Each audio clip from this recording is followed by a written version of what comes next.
চেষ্টাই করি না। গ্রামের পরিবেশ সত্যিই অনেক মনোমুগ্ধকর। এই সকালবেলায় আমি মর্নিং ওয়াকে এসেছি।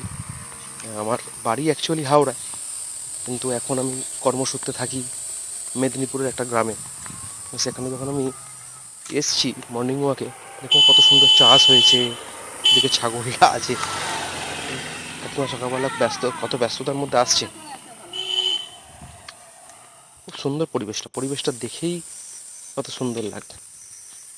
যাই হোক, তোমরা কেমন আছো? আমার এই ব্লগটাকে সাপোর্ট করো, তোমাদেরকে নতুন নতুন জিনিস দেখাবো আরও। এই পুকুরটা কদিন আগে দেখছিলাম ভর্তি জল আছে, তারপর এটাকে কাটানোর জন্য আবার ওটাকে পুরো শুকিয়ে দিয়েছে। চারদিকে সত্যি কতটা সুন্দর গাছপালা, নিঃশ্বাস নিতেও কত শান্তি। ভালো করে তোমরা থেকো, ভালোভাবে সারাদিনটা কাটিও। Thank you.